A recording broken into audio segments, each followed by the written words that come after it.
পয়গম্বর মুসা নবী আল্লাহর কাছে কথা বলার জন্য যাচ্ছে, এমনি একজন ধনী লোকের সাথে সাক্ষাৎ। ধনী কয়, মুসা রে, ও মুসা, আমার এত ধন হিসাব রাখতে পারি না, আল্লাহরে জিগাইবানি কি করলে আমার ধন কমবে? মুসা নবী কয়, ঠিক আছে জিগাইবো। একজন বৃদ্ধার সাথে একজন মহিলার সাথে দেখা।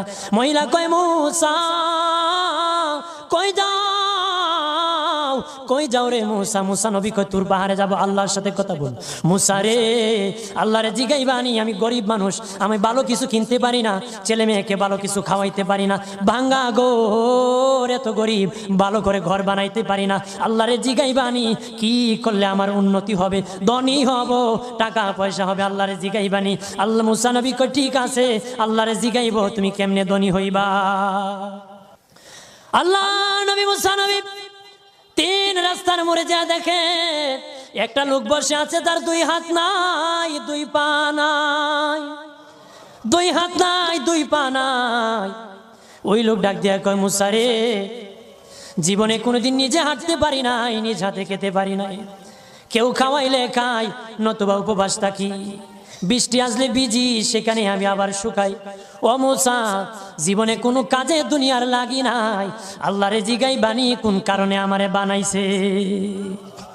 আল্লাহ জিগাই মনে মুসা নবী কয়, আল্লাহরে তোর পাহাড়ে মুসা নবী, মুসা ছিল কালিমুল্লাহ, কথা বলার প্রেম ছিল, কথা বলতো, কথা বলার প্রেম ছিল, কথা বলতে বলতে শেষ দিকে কয়, আল্লাহ গো, আসার সময় তিনটা লোক আমার কাছে প্রশ্ন করেছে, একজন লোক হলো ধনী, কিভাবে তার ধন কমবে গো?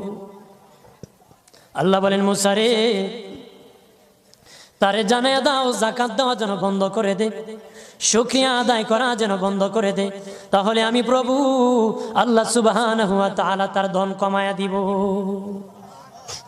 যদি শুকরিয়া আদায় বন্ধ করে, তাহলে ধন আমি কমাই দেব। এরপরে মুসা নবী বলে, ও মালিক, আল্লাহ একজন মহিলা বলেছে তার গরিব মানুষ গরিবী হালত জানা যত ইনকাম করে, তার একটা ভাঙ্গা ঘর, ভালো ঘর বানাইতে পারে না গো। ও প্রভু, কি করলে তার ঘর উন্নতি হবে, তার অবনতির থেকে উন্নতি হবে? আল্লাহ বলেন, মুসা রে, মহিলারে জানিয়ে দিও, তারে আমি যা দিয়েছি তার উপর যেন সে শুকরিয়া আদায় করে। মুসা নবী বলে, মালিক, তিন রাস্তার মোড়ে গো আল্লাহ, একটা লোক তুমিও দেখতেছো যার হাত নাই, পা নাই। কত মানুষ হাত নাই গো, কত মানুষের পা নাই রে।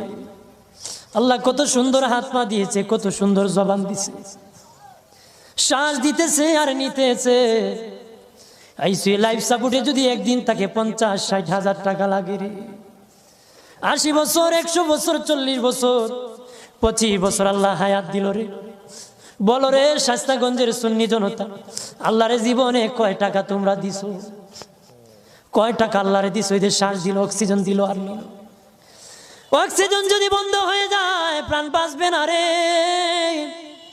শ্বাস যদি নিতেও না পারো, জীবন শেষ, ছাড়তেও না পারো, জীবন শেষ। অক্সিজেন আল্লাহ দিল, বিনা টাকায় দিল, বিনা পয়সায় দিল, আল্লাহর শুকরিয়া আদায় করতে হবে।